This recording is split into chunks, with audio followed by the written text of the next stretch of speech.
Today's episode of the Influencer Empires podcast is brought to you by the Empire Program with White Label Suite, powering our influencers and building their empires. Ladies and gentlemen, welcome to the Influencer Empires podcast. Today on our show, we have a superstar in the real estate agency space. This man, when he talks, has more than 500,000 people pay attention to his every word. He has been a real estate agent for more than 25 years, but has sold over 2,700 homes. Now, if you're doing the maths, that's more than 100 homes per year. He's now on a mission to do 1,000 homes a year over the next 5 years and train people along the way. When this man speaks, people listen. He's teaching real estate agents how to succeed, how to get out of their own way, and building a tribe and a following along the way. Every single post that he's making on social media is getting picked up with hundreds of comments and likes and people engaging with none other than Michael Putnam. Michael is the CEO of the Putnam Group. He's also the founder of the Alpha U real estate coaching program, and he is a man worth listening to. Dude, I'm so thrilled that you've taken the time to join us on the show. Thank you so much for jumping in. Wow, what an introduction. I can't say very often. I'm blushing. That was quite impressive. Thank you. No, man, we're just getting started. There was a whole bunch of stuff I had to cut out there. As I was researching you, Michael, you've had an incredible journey. So how did you actually get into real estate as a career and as a profession? What's funny, before I got into real estate, I was a restaurant consultant, which, everybody's seen Bar Rescue. You basically have 4 months, you hire, fire, go to the next place. And I just traveled around the country doing that. And, after you work 100 hours a day, you start to say, gosh, if you make $100,000 and you work 100 hours, you basically are making $10 an hour, So Right. I started to look at it. My grandmother had always said to go into sales. So I went out and interviewed at Xerox and IBM and, pharmaceuticals. And the last stop was this mom and pop real estate shop out in Woodbridge called Heartland Realty. And I'll never forget, I get in there and there's a guy and, he starts kind of limping in there. And he goes, "Who are you?" And I was like, "Mike Putnam." And I was like, "Who are you?" He said, "I'm the broker." And his name was Jerry. And so we start talking. And I said, "Jerry, can I ask you a question?" He's like, "Yeah." I said, "How much money you make last year?" He said, "Well, I've been doing it 30 years. I'm like, "I know, but you don't have to tell me. But if you did, like, what'd you make?" And he was like, $352,000. I was like, "Jared, you made $352,000. Oh, yeah, but I've been, you wouldn't lie to me, Jerry. Oh, no. So he left. This guy comes in and he's trying to pitch me. I'm like, stop. See that man down there? What's his name? His name's, did he make 350? Yeah. Oh, yeah. I'm in. I'm in. Stop. I'm in. Like, give me, signed it. I called up my boss and I'm like, I'm putting in my 2 weeks. I'm going into real estate. It's like, if you do that, we're going to let you go. And I'm like, great. And then boom, I go to the guy and I'm like, I'm ready to start tomorrow. And he's like, "Well, you got to get a license." I'm like, "Yeah, no problem. How do I do that?" He's like, "Well, there's a backup of 4 months." I'm like, "Well, couldn't you have told me that before I quit my job?" I luckily got a notice after like 3 weeks that there was an opening in Roanoke, Virginia, which is like 8 hours from where I live. And so I remember going down there and literally, if I didn't pass the test, I would have had to wait 4 months, which probably financially wouldn't have been very good for me. Right. And I remember the only hotel I could find was like a Motel like 1, you know what I mean? You could like rent it by the minute, and I'm just like, this is real estate at the very bottom. You got motorcycle gangs, you got people smoking. I mean, it was just one of those things, but I crammed in that stuff and I passed. And then I'll never forget, I was just like, boom, I'm excited. So I like got in there the first day because I'm thinking real estate, 100% commission. You have to have hungry wolves. Like I envisioned like the Wolf of Wall Street. I figured everybody would be there. I didn't obviously pre-qualify what I was walking into. Yeah. But I imagine just people that are just pounding the phones and just calling because it's a commission job. And I like walked in at 6:30. I'm in my 3-piece suit. And I look around and there's literally nobody there. I'm like flicking on and the phone's ringing at like 7:30 and like 8:30 goes and 9 o'clock comes and 9:30. And around like 10 o'clock, the first agent came in and he was in like jeans and a t-shirt and he's playing solitaire. And I'm like freaking out because I just quit my job. And I'm like, "Dude, what do we do to sell houses?" He's like, "Dude, just answer the phone." So like, I'm like transferring stuff. I think the second agent came in at 12. And I remember calling my mom at like 1 o'clock and saying, "I think I messed up. Like, Nobody's working. I'm looking at the sales board. It says 1, 1, 1, 2, 3. Like that can't be good, you know? And my first job when I was 14 was a telemarketer. Right. You know, I call for the handicapped and disabled. So intuitively, I panicked. And so I got the white pages and I just started at A. And I was just like, hi, this is Mike with Heartland Realty. Have you ever thought about buying or selling? No.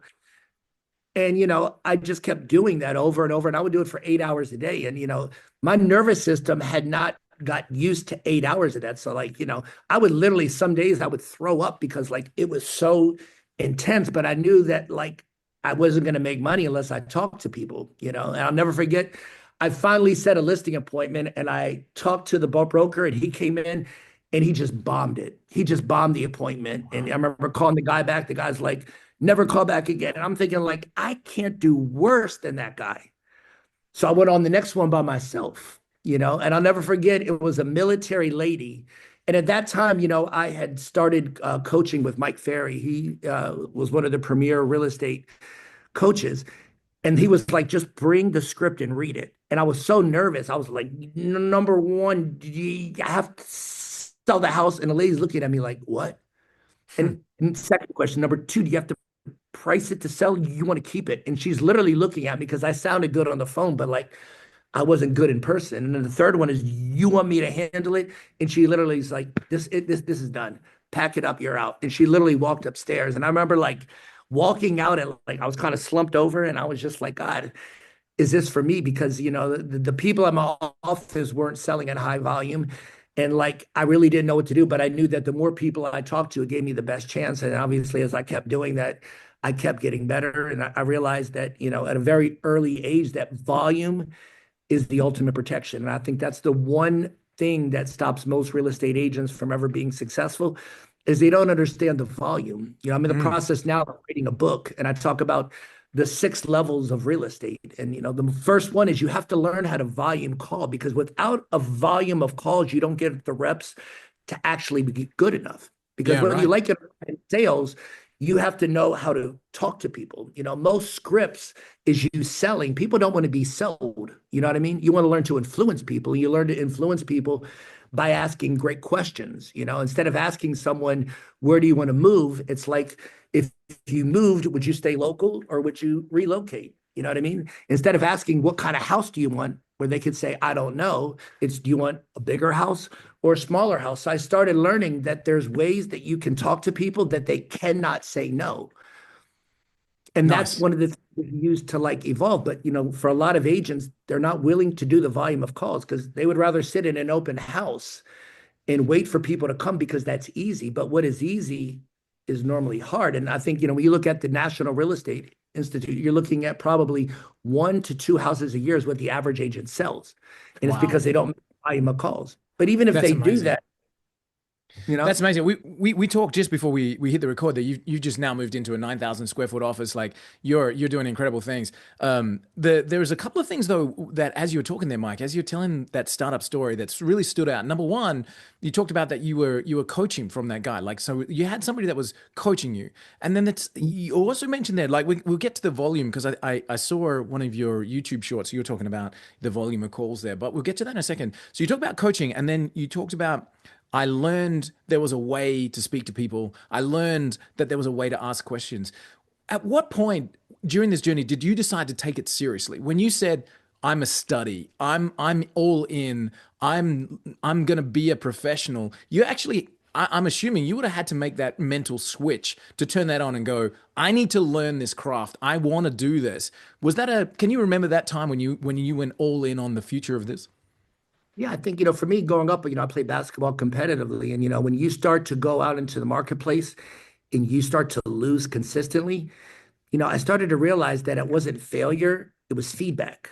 Yeah. It was feedback that like my presentation wasn't good enough. I didn't know my scripts. And, you know, the problem is that, you know, I was 25 years old, but the problem is that I looked 18. And what happened is that I sounded like a kid and I looked like a kid. So I realized that unless I changed the way I kind of looked, the way I sounded, you know, Roger Love is a vocal coach.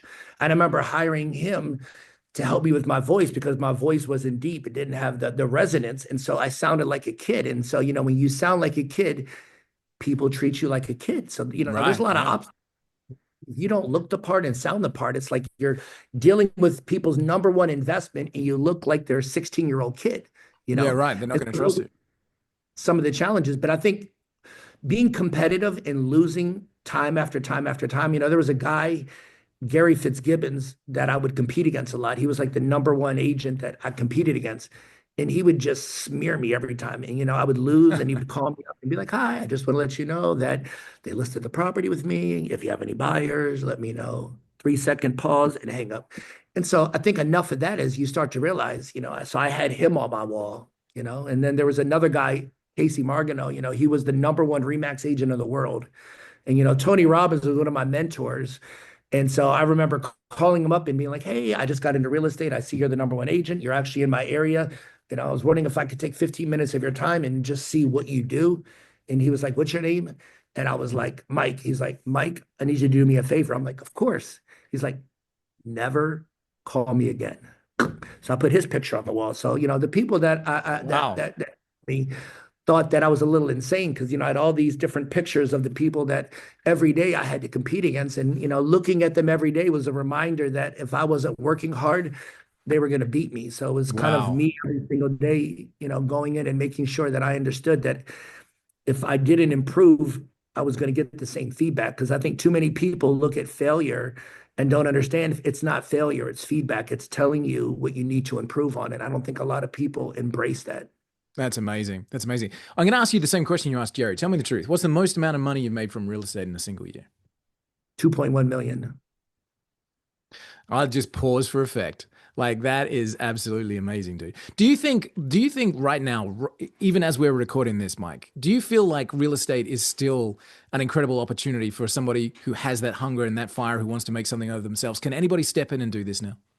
Yeah. I mean, let me tell you something. I think right now we're getting into a skill-based market. The last 10 years, you didn't have to do anything and the houses kind of sold themselves. It's been a while since we had a skill-based market. It's probably been since 2008 that we've had a market like this. I think that in the next 18 months, you're going to see 40 to 50% of real estate agents get out of the business Yeah. because they don't have the skills. And more importantly, they don't have the volume. But having said that, for the people that have skills, they have the systems, the strategies, and they go out and execute. I think that there's agents that can triple their business. I don't know if there's ever honestly been a greater opportunity to be a real estate agent because with less agents having skills, it's so easy to shine. I mean, I have a 17-year-old from one of my past clients that is here for the summer, and they're like, hey, we watch what you do. You sold our house. Do you mind if he makes calls for you? Sure. That kid got 2 leads that turned into listings, and he's going to make 12 grand in 5 weeks at 17. Where in the world can you make 12 grand? Yeah, right. And step into the shoes and just get straight into it and start it off. So like the journey that has given you, Mike, to come from that kicking down doors, driving 8 hours to get the license to, dialing, smiling and dialing, just doing the volume to now where, as I mentioned on that intro, there's more than 500,000 people that pay attention to your socials and your posts and you go in there. How has that social following influenced you and influenced your life?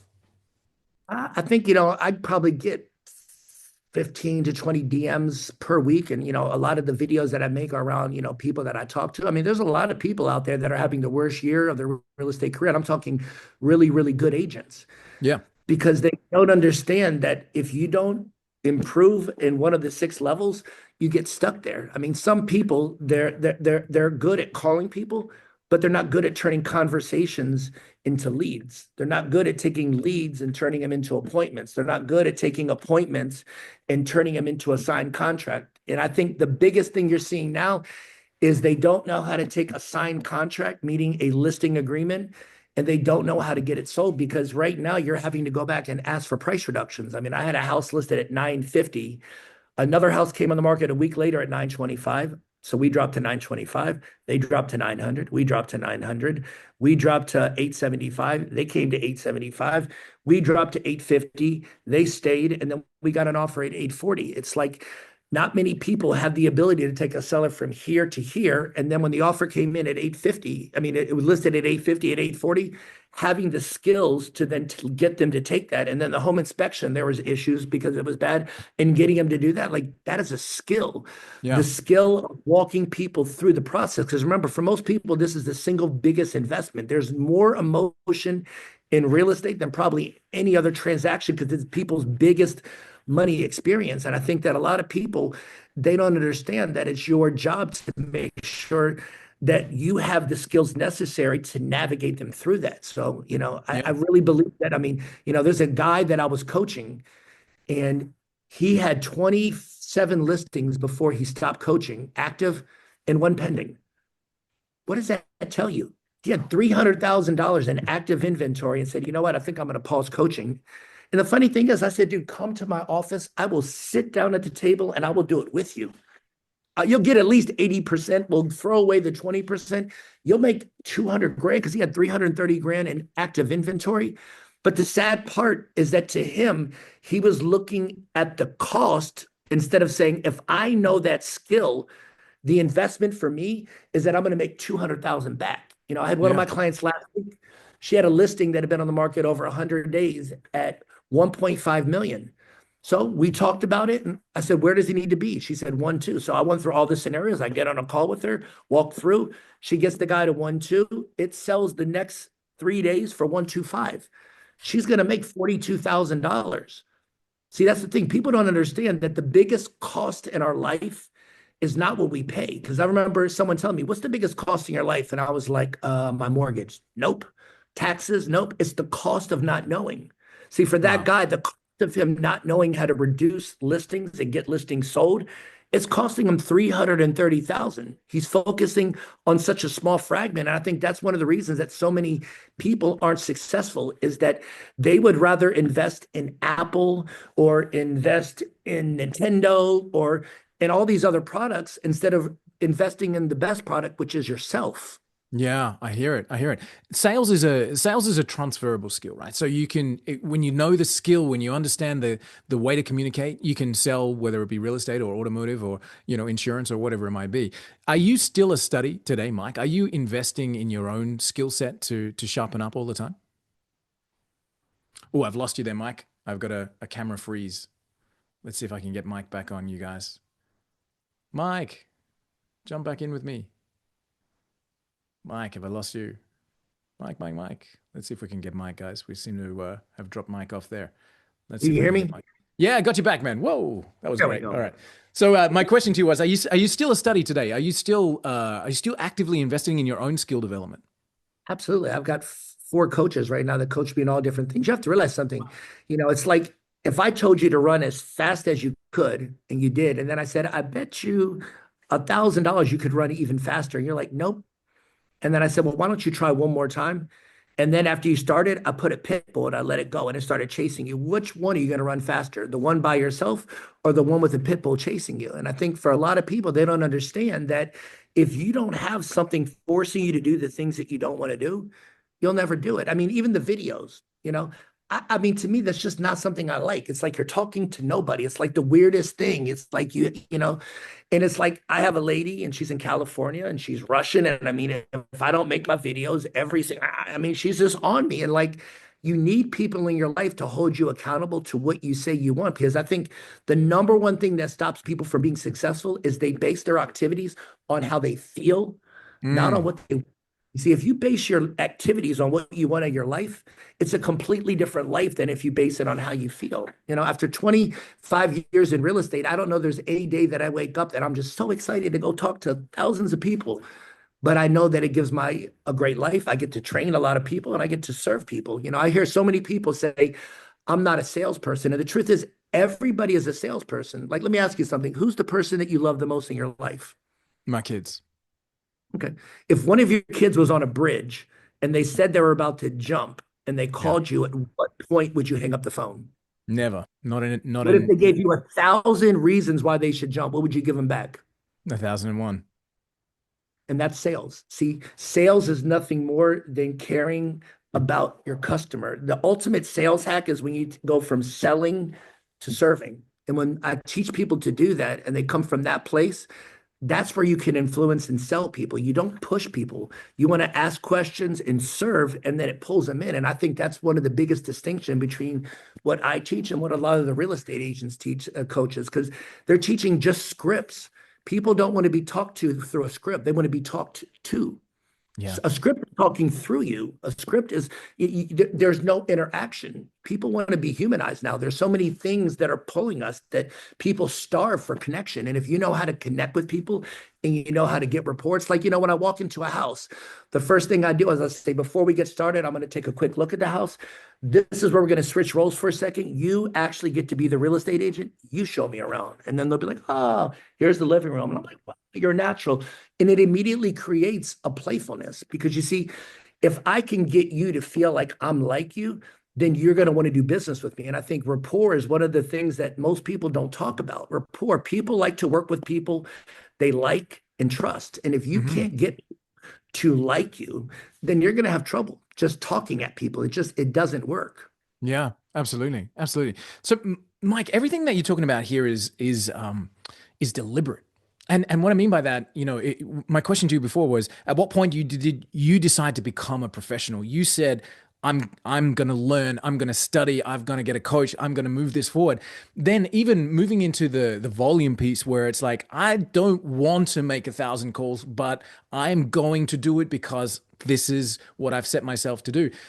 When you're looking at that kind of deliberate actions and going all the way back to the start of your story, when the first agent came in at 10 and the next one came in at 12, it feels to me like that's neglect or drift. And you've chosen very specifically to be deliberate in your life. Is that something that you focus on daily? Is that a process that you go through to be deliberate about your life and the choices you make? I think everything you do in your life has to be deliberate. If you don't deliberately do things, you're not going to have what you want. If you want a good body, you have to be very deliberate. And that every single morning, like for me, I get up at 5 o'clock, I go work out, I get in my cold plunge. Like there's just certain things that I deliberately have to do, because you see, if you don't do things deliberately, then you're going to do things based on how you feel. I think that's the number one thing that I can't stress enough. People base their life on their feelings, and their feelings rarely ever get what you want, because you have to realize motivation is like a warm bath. It gets cold. It's not something that is sustainable. Even discipline isn't enough, because there'll be times when you're not disciplined. To me, if you want something, you have to become it. So for me, I built my identity. Instead of saying I have to work out, I'm the kind of person that just works out 7 days a week. Instead of saying I got a prospect, I'm the kind of guy that prospects for 6 or 7 hours a day. Instead of saying, hey, I'm going to make calls, I am going to go ahead and talk to 100 people every single day. I was very deliberate with those kind of activities, because you see, if you become everything that you want, then you don't do it. You just become it. That's amazing. I've literally never heard that. I've studied goal setting and success for most of my professional life. I've never heard it described like that. I think that's amazing. It's not about discipline. It's about becoming the person that does that. Like I've heard people say about, I'm a I'm trying to quit smoking. Well, no, you're changing that to I'm a non-smoker. This change of mindset to be just, I am this person. That's who I am. That's intrinsically what I do. That's a real mind shift that, again, I've never heard before. That's amazing. I don't think a lot of people understand. One of the easiest hacks in life is you decide what you want, you think and write down all the things that person does, and then you do that. You become everything that you want, because then you don't have to do it. It's like, when I said I was going to work out every single day for a year, I didn't have to think in the morning when I woke up, was I going to work out? I already signed the contract. I said I was going to work out. And so it's like, when you already know what you're going to do, your mind doesn't negotiate, because it just knows this is what we do. It's just like, I talk to people. It's like, how many times in the middle of the night do you actually feel like getting up and using the bathroom? So why do we? Why does 100% of most people use the bathroom? Yeah, right. Because you have to think about something, that is a choice. You could pee in the bathroom. You know, Right. you could literally pee in the bed, but you don't because you're the kind of person that doesn't pee in your bed. And it's just, I think when people really grasp the thing that when you That's become that's such a different way of thinking. Like, yeah, you could just be the person that pees in your bed, but you're not the person that pees in your bed. So get up. Like, you could be the like, person that just comes in at 12, but you're not. You're the person that comes in at 6:30 and starts to hit it. like most people brush their teeth before they go to bed. That's just who they are. You know what I Right. mean? Yeah. Become what you want, then you don't have to do it. You just are it. You know what I mean? That's It's very, incredible. That's amazing, man. So you would have seen a whole bunch of people coming through and change their lives in terms of real estate and sales, go from struggling to success. Do you put that down to that same learning pattern? Do you put it down to discipline? Do you put it down to goal setting, values internally? Like, what's the guy that walks through your door and you know that you can take that person from where they are to where they want to be? What's the character that you're looking for in that person that gets you to know that that's going to happen? I mean, I would say 99% of the time when I get someone, the first thing I have to fix is them. Yeah. Real estate skills is only 20%. The 80% is getting them to believe that they can actually do it, that they're worthy. You know what I mean? When you think about making $1 million or 500 and you've only made 40,000 in your life, it seems so far away. You know what I mean? It's just Mm-hmm. incomprehensible. So my first thing that I have to really work with people is mentally getting them to believe that they can actually do it. You have to realize there's three parts of life. The first thing to do anything, you have to believe it's possible. If you don't believe it's possible, you will not do it. The Mm. second, you start to believe that you can do it. And then the third part is you start to understand your true value, meaning that like if you have a job now at 100,000 and I teach you to make 400,000, would you ever take a job at 200,000? No, Never. because you understand that your value is 400,000.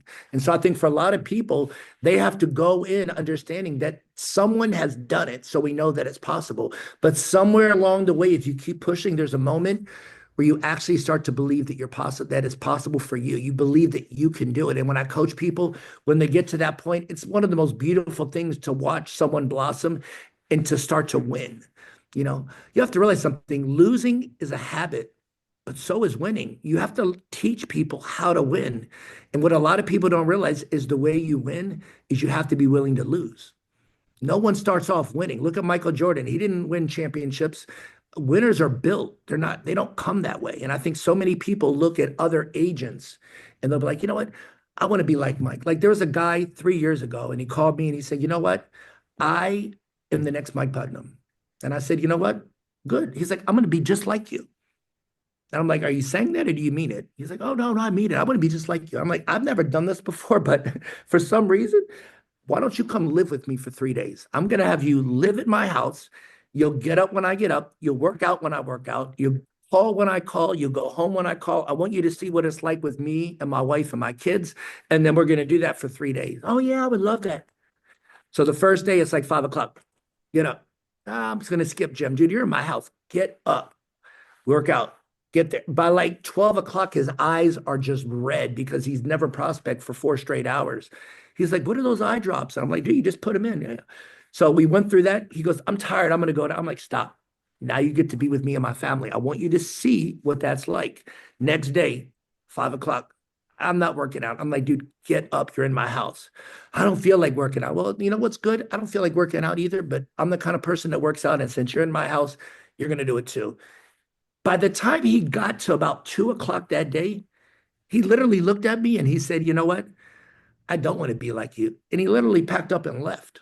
Wow. And the thing that, that he didn't understand is that to prospect for 6 or 7 or 8 hours a day, it's like a marathon. You have to train yourself to do. You don't just walk in and do that. And I think so many people look at the end product of people and they Mm. don't understand all the things they had to do in private. Tony Robbins has always said, you get rewarded in public for what you do in private. Everyone sees the $1 million real estate and you're showing all these fancy houses. But if you don't have a high volume of leads to go show, you don't have a business, which means that for the majority of real estate agents, if you're going to sell in high volume, you're not on a TV show, you're going to have to call in large volume to make a profit. Because if you look at the alternative is you could buy business. Zillow charges like $2,000 a lead and only 10% convert. Do the math. It's not there. So if you're going to Right. buy business, you may sell a lot, but you're going to be broke. I remember coaching a guy and he's like, I made 800,000. I'm like, do you have a P&L? No, let's put one together. And I'm like looking and I'm like, 780, 820, 780. Like you made 40,000 last year. Mm. And he didn't even realize like all his money in his mind, I'm making $800,000 a year, but he didn't realize how much money he was spending to actually do it. Yeah, And there right. goes the most profitable way to be a real estate agent is to learn how to, number one, get leads, which is actually get on the phone and prospect. But number two, have the skills that you can actually convert them. I love it. I love it. And I know that you've got some amazing coaching programs you were talking about just before we hit record, that you've got a couple of people coming in today, working with them, prospecting with you right there in the thing. Guys, you want to head over to mikeputnam.com. I'll make sure that that link is in the show notes as well, so you guys can follow along with Mike. Mike, let me just focus on the influencer element of this just for a moment, considering, influencer empires. How do you feel that social media is impacting realtors right now? Like, how is the advent of TikTok and Instagram and Facebook and LinkedIn and all of the amazing platforms that are out there? I know you've got thousands of people that are following you on YouTube as well. How has that world influenced realtors right now?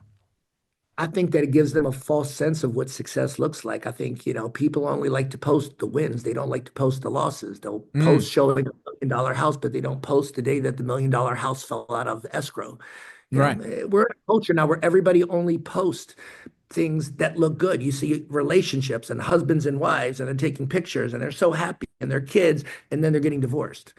Nobody likes to actually talk about what it actually takes to be successful. There's just not a lot of people, influencer wise, that actually do it. And people that do and are raw, I think they're unique. And I think that's why people are attracted to them. People want the rawness. They want to know, like, what is it really like to be a real estate agent? That's Yeah. why my dream was to always have a facility where people could come and I could literally train them from if they were a beginner or if they were a intermediate, and I could literally train them how to prospect and then actually let them see what it looks like. So, I just got a 9,000 square foot facility in September. We're going to be doing prospecting clinics twice a month where people can fly in for 3 days.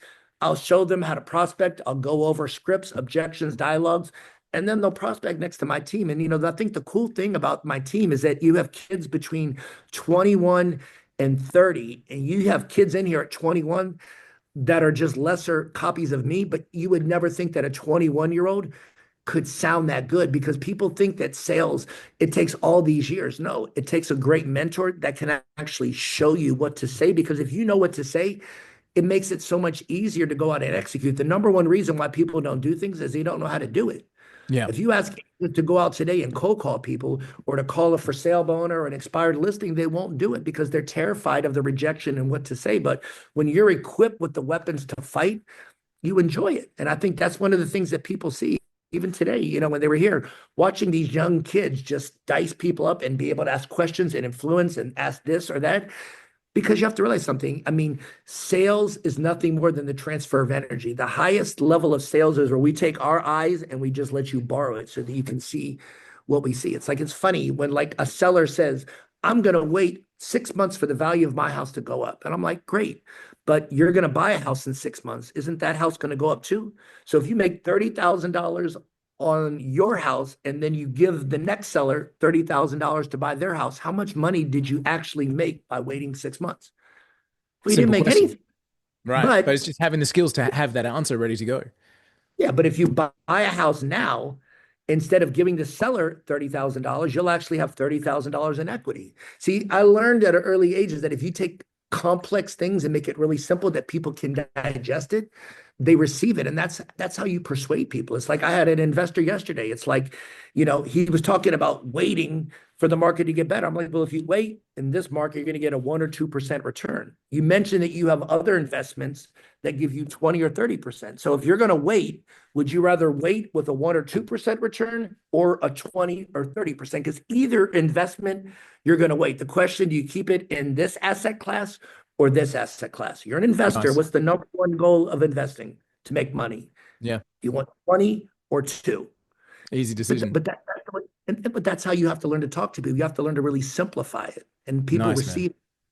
I love it. I love it. So changing lives, Mike, like, literally taking people in and letting them sit next to you and have that coaching, be in the pit bull in their lane, chasing them down towards the finish line, helping people run faster in their lives and in their profession. That's amazing. Do you feel the responsibility of that? Does it ever weigh on you that there are lives that you're responsible for now because people are following what you're doing? Yeah. I mean, to me, it's like, it's an obligation. I mean, I took some skills that God gave me and I had some great mentors along the way. And it's just like, I feel like, there's 6 levels in real estate, but the seventh level of anything is become so good at it that you can give it back to someone else. Because, the key to living at the end of the day is to give. And when you can give your information and as a result, other people's lives are changed. I mean, when I watch the agents that work for me and they make 3 and 4 and 500,000 and they have no expenses, where in the world can you do that? You know what I mean? Like we make more than the president of the United States. Like we make more than Fortune 500 CEOs. It's just like, it's insane that I can take people with no college education. They have nothing, but they can have the desire to have a better life and they can have it. It's one of the most beautiful things, as I said, to watch my clients win. And the number one thing that stops people from ever taking that first step is they focus so much on the cost. They don't look at the investment of what they get back. They don't understand that the biggest cost is what you don't know. Man, that's amazing. That's amazing. I think that's an incredible place to wrap. Guys, this is none other than Mike Putnam. He is, as I mentioned at the beginning, the leading star in the real estate space where you can actually come and turn your career around. But Mike, some of the things that you've said there are outside of real estate. They're outside of sales. They're literally like a life direction, and I appreciate you for that. Being able to understand the thought of internalizing, this is who I am, this is what I need to become to achieve what I'm looking for. Dude, I really appreciate it. Thank you so much for sharing the time, sharing the insights. Again, guys, that's mikeputnam.com. Instagram, YouTube. Mike is talking to the camera, even though he feels weird about it, helping people change lives and move their roadblock forward, and being that pitbull in the corner. If you want to have a pitbull chasing you down towards the finish line, none better than Mike. Mike, thank you again, man. I really, really appreciate your time and sharing some of the wisdom that's taking you to where you are. I really appreciate you having me. Thank you, man. I appreciate it.